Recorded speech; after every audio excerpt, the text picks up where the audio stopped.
So today's question is, can self-help books replace therapy? Do they perform the same function? Do you see one as being able to entirely replace the other? Do you see them as complementary to each other? How do you look at it? I think it works as a supplement, like at the best, where like you can learn a lot out of it as to like what the right thing is. Uh, so because like self-help books aren't really about you. No offense. It's really about more about the author, or like generic at best.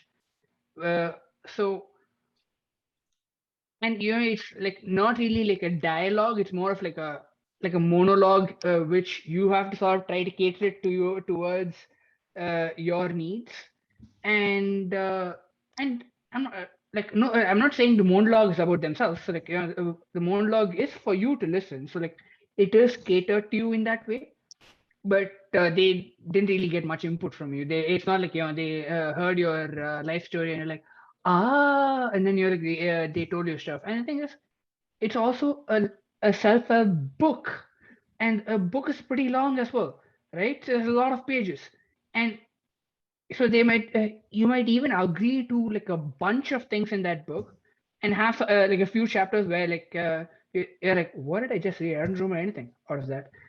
And you might like like not take anything from like a chapter, or you might not agree with the chapter, and that's okay. Whereas, I mean, technically in therapy also you can disagree with things, but at least it's still catered to your needs.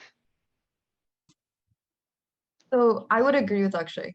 The self-help books are kind of supplementary. Therapy helps you give ideas or get help for different things, various aspects, and self-help books can give you some motivation and inclination to learn more than what you just learn in therapy, because you could learn about concepts and ideas that are relevant to you, but maybe you can learn more about it in a book, and in that way it's supplementary and it's very helpful. And additionally, therapy isn't just for, your daily life struggles or improving your lifestyle and wellness. Those are things that can happen in therapy, and for those things, definitely utilize therapy.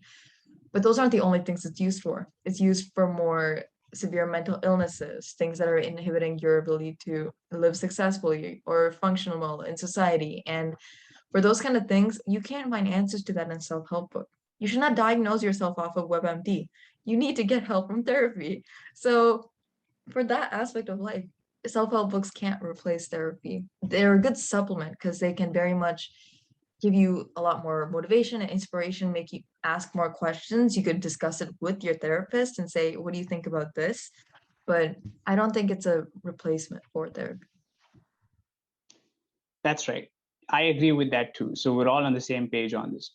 So I think that what therapy provides that self-help books don't is that it makes you feel heard. It makes you feel listened to.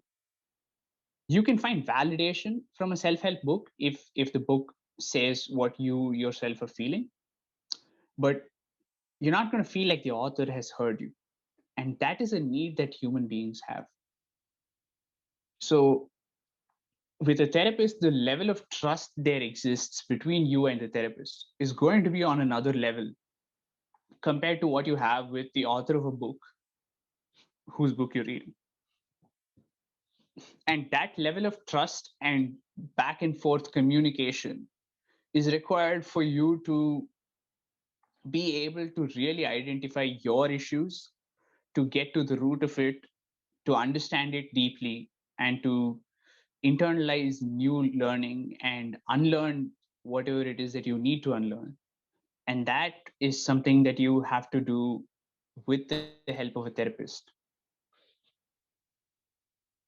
So what I'm really hearing is like, do we really need self-help books?